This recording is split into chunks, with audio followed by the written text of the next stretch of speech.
What's your favorite pasta shape? Why are you recording me? No. What are you doing? This call is being recorded. Always a good sign. Yeah, why are you recording me? What's your favorite pasta shape? What? All right, no, wait. What are you doing with all of this? Hello. Hello. What is going on? My favorite pasta shape? Wait, you didn't give me my consent form, my consent statement. I just woke up. Or I'm not ready to talk about pasta. No, I know exactly what you're doing.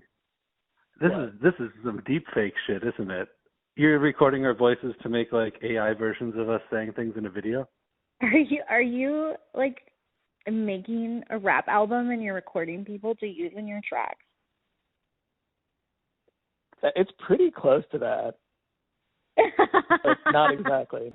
My favorite pasta shape, either fusilli or capitelli, those big round ones. I like a squiggle, something that's going to hold like a little meat sauce. I'm not very much of an OG spaghetti person. I prefer a different noodle shape over spaghetti, but yeah, like the fusilli, especially when it's for my kids too, because then they can like grab a fusilli and then the little meat sauce gets embedded in it. What are we doing here? What is happening? My favorite pasta shape is rigatoni because it's a good size and it locks in the sauce.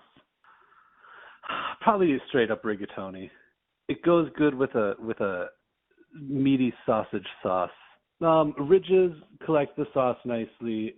It's the perfect pasta alla vodka sauce with a little shaved Parmesan and basil. How do you feel about Jollibee? I mean, they're all right. Are you going to talk about their sweet spaghetti? It's just regular spaghetti with meat sauce that has hot dogs, and it's a sweeter sauce, typically made with banana ketchup. How do you feel about it? It's not Italian. No, I can't because it might get me some hate mail, dude. I think pasta is overrated. I don't know, cause it can be good. I don't not like pasta. I just think it's a little too hyped up. I just think there's more quality foods out there that are just as prevalent. Mostly, probably rice over pasta, depending on the dish, though. Farfalla. Because they look like little fancy bow ties. I think it really shines the most with like a spicy tomato sauce, just a basic one with chili flakes and anchovies. Okay, my favorite pasta shape is macaroni because my favorite childhood comfort food is mac and cheese, and it reminds me of mac and cheese. How often do you make it now, and how do you make it when you do? That's a double-barreled question. As a researcher, I know, you should know that. It was, I know. Okay, how often do I make mac and cheese? Ideally more frequently, but I would say maybe once a year, and I've been doing it as a baked version where you add bell pepper and tomatoes and breadcrumbs on top too. And it makes me feel a little bit bad because then I'm like, oh, I just ate a bunch of dairy and cheese and pasta, but it also tastes so good going down that I'm usually okay with it. The first time I remember making pasta from scratch was with my grandmother when I was about 12 years old. We were at her house, and I was there with both my sisters. And the whole purpose was for us to stay with her for the weekend until we learned how to cook some of her recipes. It was important to learn her recipes because she didn't write any of her recipes down. So they were in her memory, and if we didn't learn them from watching her do it, since she didn't measure anything and everything was memorized, then we couldn't learn the recipes because she figured out whether the recipe was coming out right or not by the way she felt it with her hands. we really didn't make pasta again on our own.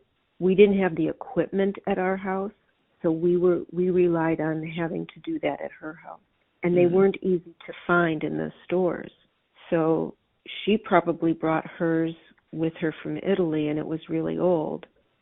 And we had no way of getting a new one unless it was imported from Italy. So she was the only one in the family that had the pasta roller. The first time I got my own pasta machine was after we moved here, and that was probably in the early 90s that I got my first pasta machine. And then we decided to use it for our holidays here since we were no longer going back to Cleveland and my grandmother was no longer alive. So we made our own traditions by cutting pasta here and doing it for Christmas the way she used to do it for Christmas. Because it takes a little bit of time, everybody's working full time, and we were running around to soccer tournaments and hockey tournaments on weekends.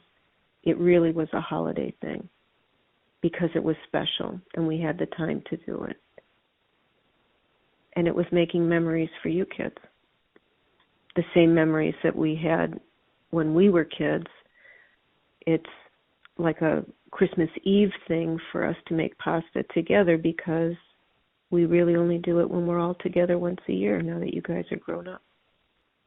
I really enjoy making the pasta, not just because of the end product, but because the process is interesting, it's soothing, and it brings me back to good memories in my childhood.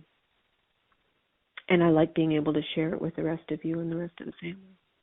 I look forward to it.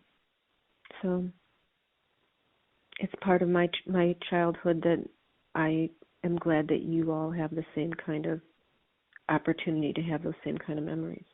It means that my grandmother, right, and her recipes and traditions, which is 3 generations ago for you, is still part of your generation. So it's something to pass on.